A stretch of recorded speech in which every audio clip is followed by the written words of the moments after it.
Thank you, Maharish, for that fascinating analysis of the situation in the world today. There is interest from the press, Maharish, in many areas, health and governance. Last week, Maharish described the constitution of the universe as non-humanly conceived laws that run the infinite diversity of the universe with perfect order. Maharish also described the humanly conceived laws that run society as deeply flawed, filled with human weaknesses and failings that cause a, quote, bundle of confusion for the world. To bring order to this confusion, Maharish said he is offering governments the technology to connect the constitution of the universe with human law. My questions are, one, what kind of technology can make this connection? And two, is there an easy way to reap the benefit of orderly administration through natural law without rewriting the existing constitutions or dismantling the present institutions of government? Vedic University is the answer, for which we are very actively busy establishing Vedic University. What the Vedic University will do, will take the attention of the students to Veda. What is Ved?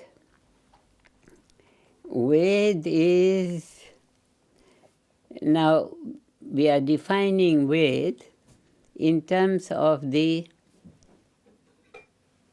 law, humanly conceived law, and for want of a perfect word, we say divinely promoted law. Divinely promoted law and humanly promoted law.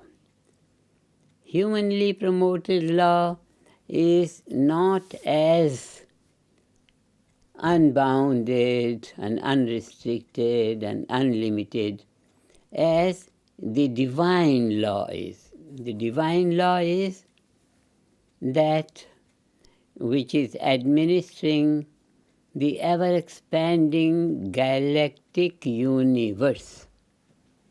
Ever-expanding galactic universe is governed with perfect order and always and eternally always in perfect order. That is the constitution, we say, of the Veda, of the universe. Constitution of the universe. Now you have read a beautiful point here. Now let us see, where is the constitution of the universe with reference to anyone? With reference to so many hundreds of species and so many different kinds of people, of mankind, all those. So many different kinds. And the cosmic law that governs the cosmos. And cosmos is not a thing stationary. It is ever-expanding cosmos, ever-expanding universe. Ever-expanding universe is administered so perfectly, absolutely perfectly. That is cosmic constitution of life. Where is the cosmic constitution in human life? The cosmic constitution in human life is that point. It opens a big range of knowledge, of physiology, on the ground of consciousness. Now, the meeting point of the administration of individual life and the administration of cosmic life, the meeting point is in every man. And where is the meeting point? The meeting point is from where a syllable pops up. A syllable, a consonant, a vowel. A, E, U. These syllables, they come out from, there is a big, huge knowledge about it in the Vedic literature. Even in modern physiology, there have been gestures about it, but they run parallel, but more precise and more accurate, you can lay your fingers on, is in the field of the Vedic expression. Vedic language teaches Vedic vowels and consonants, and some of them have their origin in the pulsating throat, maybe, some pulsating palate, some emerge from lips, some emerge from the nose. Like that, there are areas in the physiology which, or whose pulsations pop up as syllables, sounds. These are the Vedic sounds. And these Vedic sounds are the sounds originating from, now talking of consciousness, originating from deepest state of consciousness, silence, absolute silence, which is the field of emptiness. Unmanifest is the word.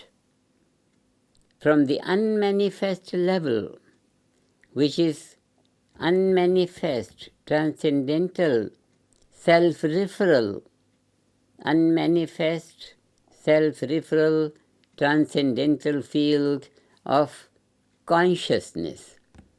Physics, chemistry, and other mathematics, these modern scientific disciplines, have indicated it in terms of unified field. In the Vedic literature, it's a state of yoga, it's a state of union, state of summation of everything, unity of all diversity. So unity or diversity, silent level of the throat or pulsating level of the throat. Now, pulsating level of the throat can say ah, it can say ka, it can say e, it can say u.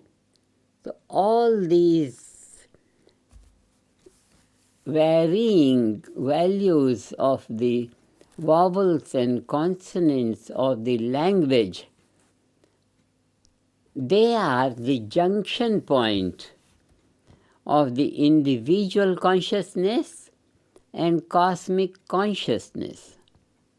Here is a meeting point of the absolute order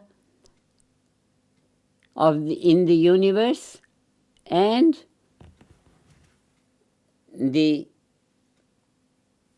disorder, or we can say order in terms of the individual, order in terms of the cosmos, ever expanding, and order of the individual. An individual means either a destroying tendency or a supportive tendency, either truth or untruth, either ugliness or purity. The meeting point of the two constitutions, constitution of the individual and constitution of the universe, the meeting point of them is the meeting point of the cosmic order, eternal cosmic order, and eternal disorder on the individual. That is the meeting point of the cosmic reality and individual reality, universal consciousness and individual consciousness. In the Vedic literature, it is given out in terms of smriti, memory, whether the memory is belonging to the one or the memory belonging to the other, either one or the other. This is science. Investigate into the reality and locating them both on one level so that one could see here is the wave on the ocean, and here is the wave rising from the ocean. So it is the unmanifest reality which then appears to be manifest. Now this reality and the appearance of the reality, this is the meeting point of knowledge and ignorance. This is individual inception in the universal structure of cosmic order. That is more natural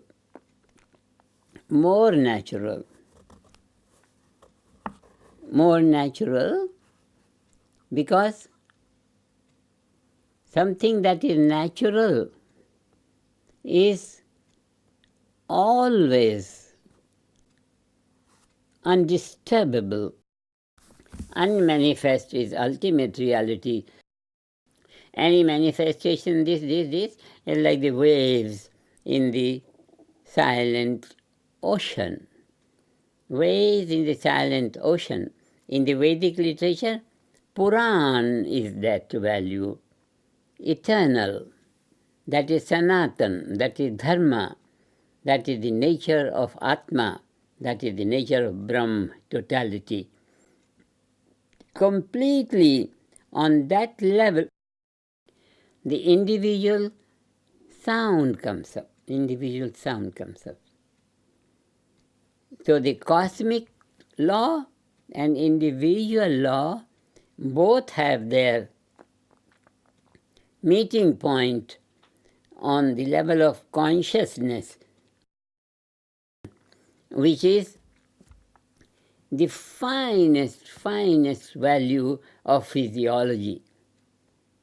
So much research has been done in the physiology, and His Majesty Rajaram, that's why he was crowned to be the first ruler of the global country of world peace, because he saw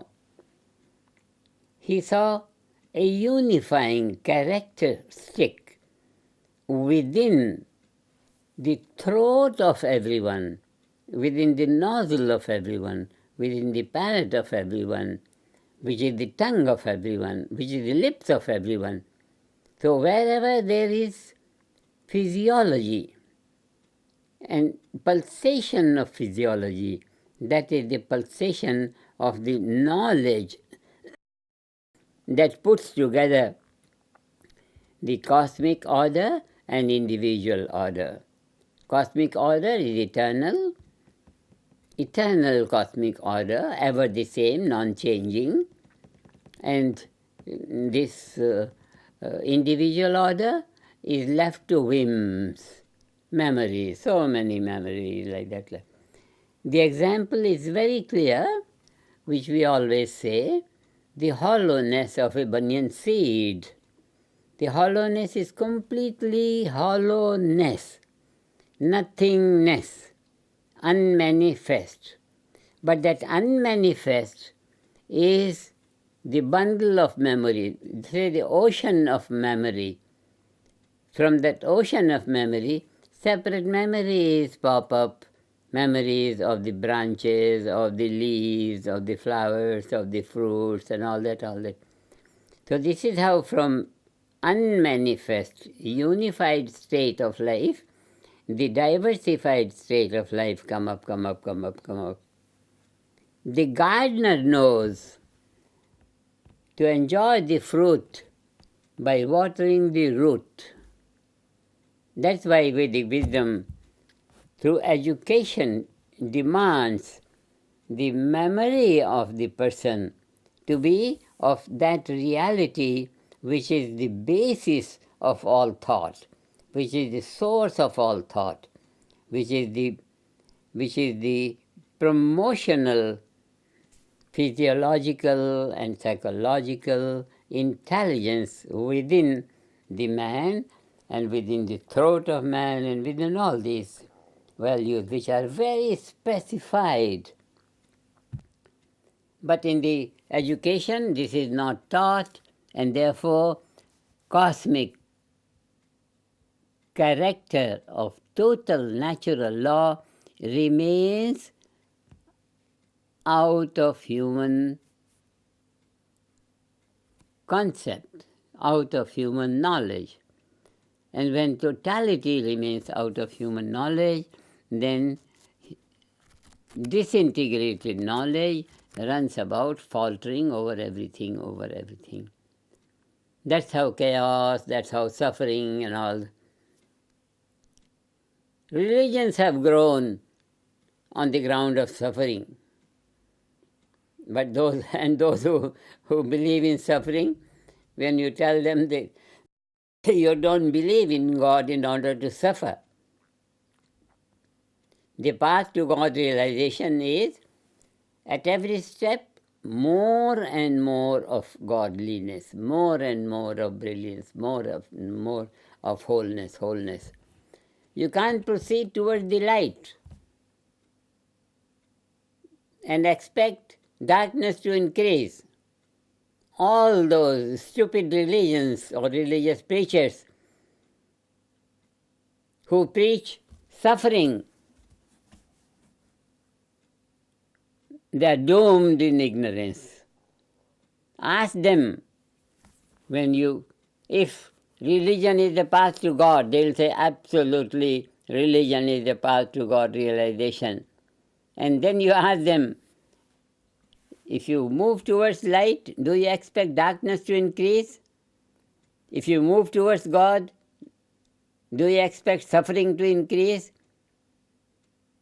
If moving towards God is moving towards suffering, God forbid, we don't want that God. You want God to realize God because He is everything. Because He's everything. Because He'll take you out completely from suffering, He'll put you on the ways of bliss. It's bliss. Merciful Father. And if you move towards Him, you don't increase in suffering. So wrong things have gone in the market, in the field of knowledge, all kinds of things. But depends upon the fortune of the people, what kind of water is waiting for him to bathe in, to drive in, to dip in.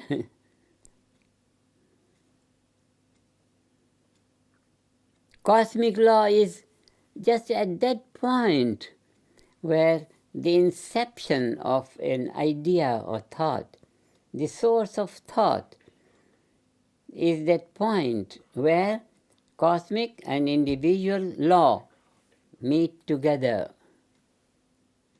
And that is what is called total realization, in which you see this is cosmic law, this is non-variable, unified, and this is variable, diversified. But both have you can realize the junction point. And that is the beauty of the Vedic literature. Puran, Smriti, Shruti. Shruti, Smriti, Purananam. Shruti, Smriti and Puran. Eternal.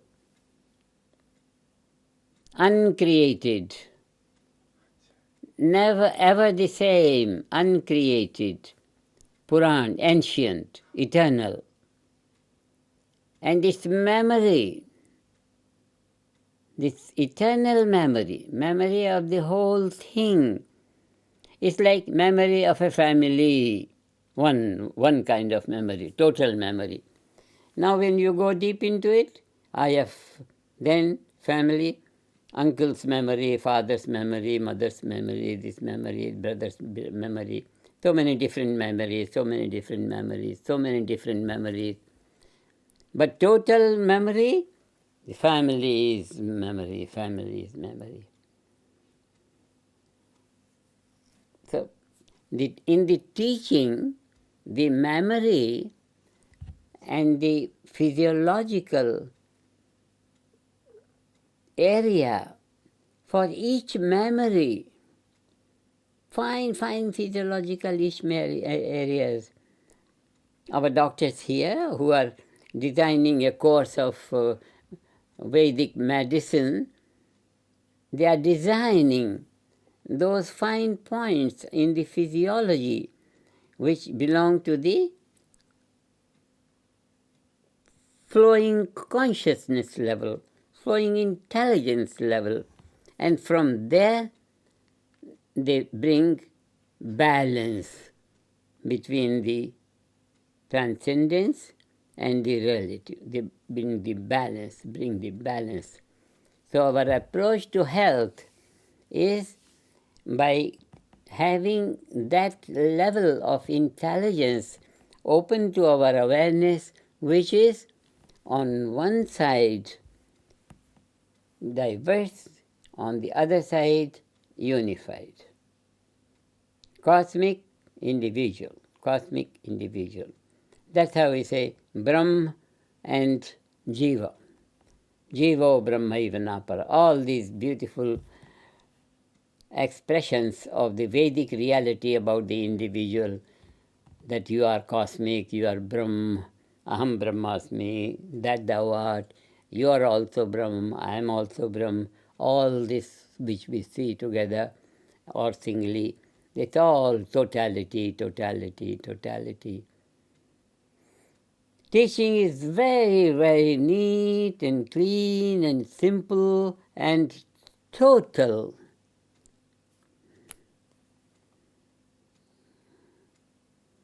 So now we are putting forward to our world family,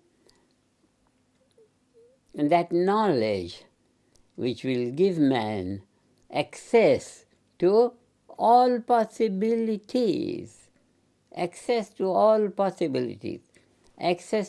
absolute order in daily life, absolute order in daily life. And I'm saying this thing when I'm surrounded by the people who prefer to suffer in the name of God. The whole thing is wrong, and we are only right. You know? We are the only right, and everyone is wrong. How to say it, Dr. Feiglin? Just enjoy saying it, huh? We are the only right and everything is so wrong. It's enjoyable expression, but it comes as an answer to the question from the press.